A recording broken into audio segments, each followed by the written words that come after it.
Buen día, el tema para tratar el día de hoy es equipos de diagnóstico. Primero, entre los equipos de diagnóstico tenemos lo que es el campo visual o la perimetría 32.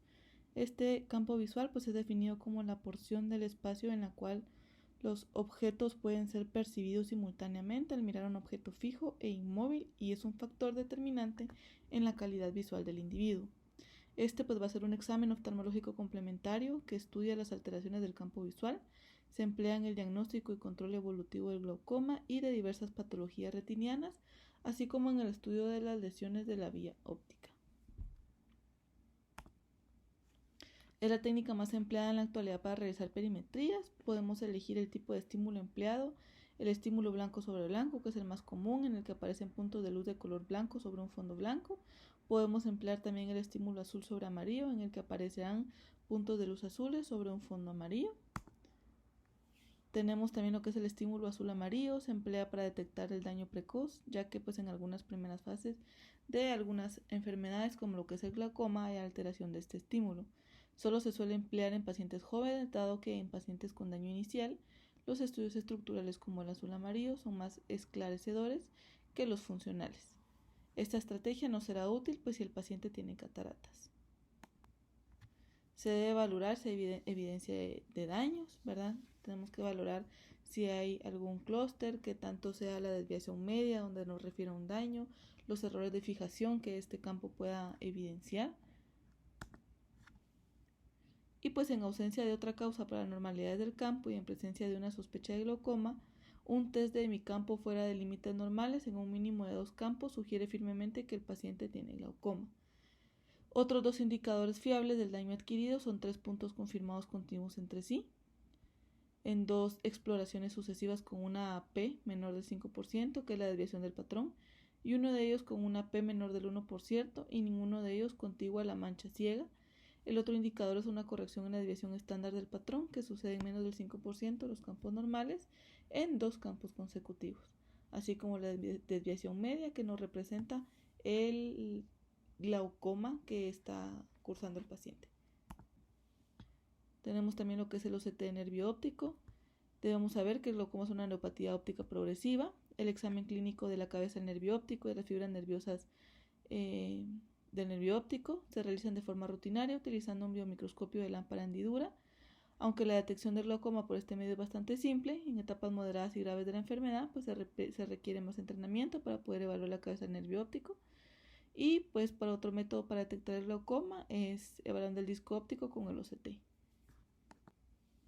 El OCT nos va a medir el mapa de espesor de las fibras nerviosas, el mapa de desviación de las fibras nerviosas, el mapa del sector del cuadrante hora de las fibras nerviosas, temporal superior, nasal e inferior, temporal. Siempre teniendo en cuenta de que cumplan las reglas Eisen y en donde en esta gráfica, en la gráfica de Pi, nos podría representar lo que es la disminución de las fibras nerviosas. El mapa de desviación de las fibras nerviosas se deriva de una comparación estadística entre el grosor promedio medido de las fibras nerviosas y el rango de grosor normal de la edad en la base de datos que se tiene. Estos mapas aplican los colores amarillo y rojo de los superpíxeles para podernos dar más o menos un percentil del quinto percentil y menos del primer percentil de la base de datos de referencia normal. Con estos colores nos van a ir demostrando qué tanto es la disminución de las fibras nerviosas que exista en el paciente.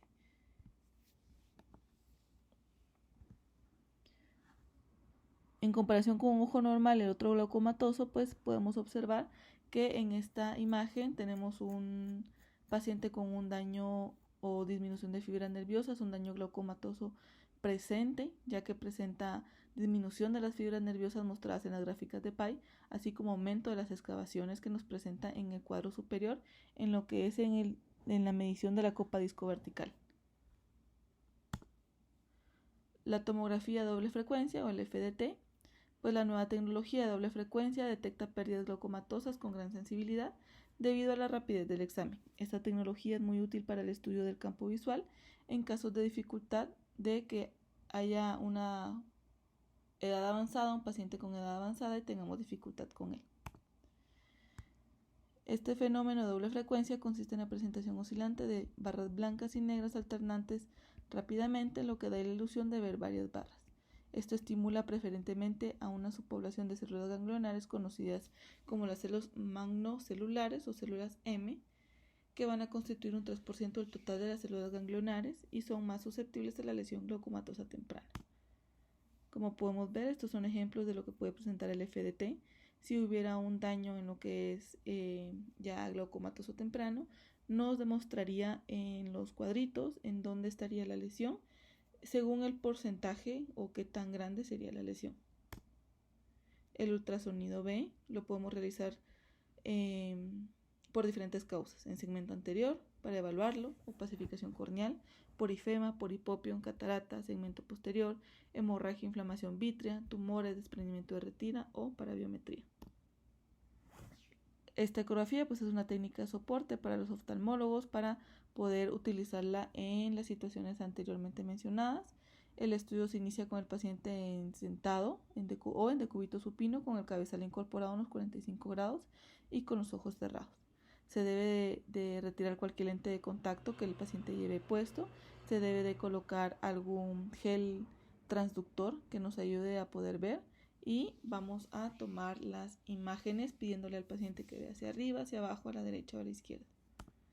Aquí tenemos dos ejemplos. Uno de ellos, el primero, nos está mostrando lo que es un desprendimiento de retina y en el segundo nos está demostrando lo que es un hemovitrio.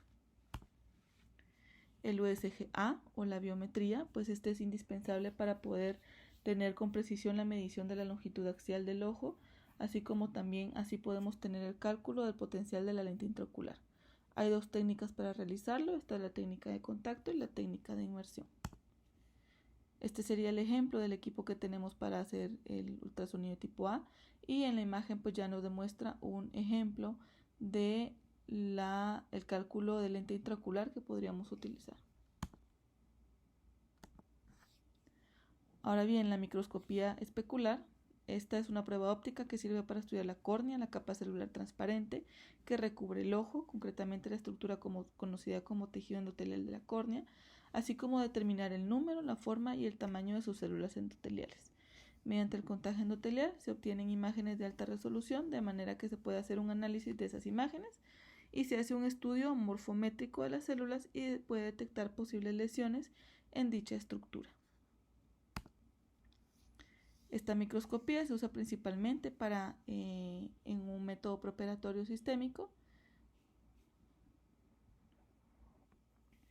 de pacientes que desean realizar una cirugía de catarata, alguna cirugía de implante de lente fáquicos, así como también diagnóstico para seguimiento de distrofias o degeneraciones corneales.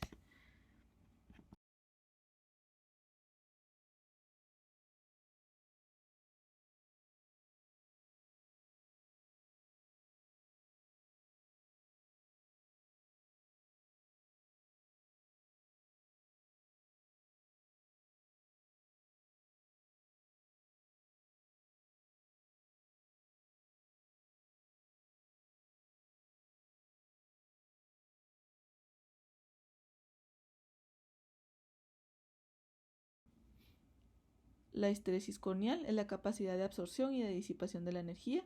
La córnea es un tejido viscoelástico donde a grandes rasgos las características elásticas las aporta el colágeno y las viscosas la matriz extracelular, y aunque son de diferentes la lámina cribosa, comparten semejantes como el colágeno tipo 1. Los parámetros más relevantes que nos proporciona este sería la histeresis corneal, que es la capacidad de disipar la energía, el factor corneal de resistencia, que representa la resistencia en conjunto de la córnea, la presión intraocular no corregida, que es la similar obtenida por la tonometría de Goldman, y la corregida, que sería la histeresis corneal, o sea, la PIO más certera y más fiable. Se ha observado en diversos estudios que existen situaciones donde la histeresis se encuentra disminuida, puede ser por un queratocono, por alguna distrofia de Foch. La histeresis corneal pues es menor en sujetos normales, a pesar de que la paquimetría esté reducida en el queratocono y aumentada en la distrofia. La paquimetría permite la medición ultrasónica del espesor de la córnea y el estado del endotelio corneal. Se utiliza antes de la cirugía refractiva y en los controles posteriores. Esta puede ayudar al diagnóstico y al tratamiento del glaucoma.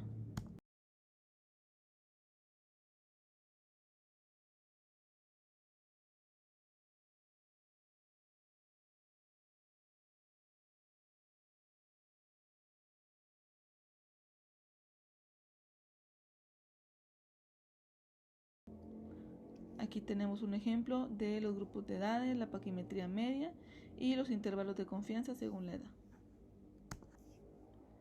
La topografía Tomei, este es usado para tener información de la configuración corneal y de las características refractivas empleando mapas de colores que incorporan la más avanzada tecnología. Este instrumento va a constar de un cono de luz queratoscópico con una distancia de trabajo corta, el cual proyecta la reflexión de la córnea en un intervalo de aproximadamente 180 micrones.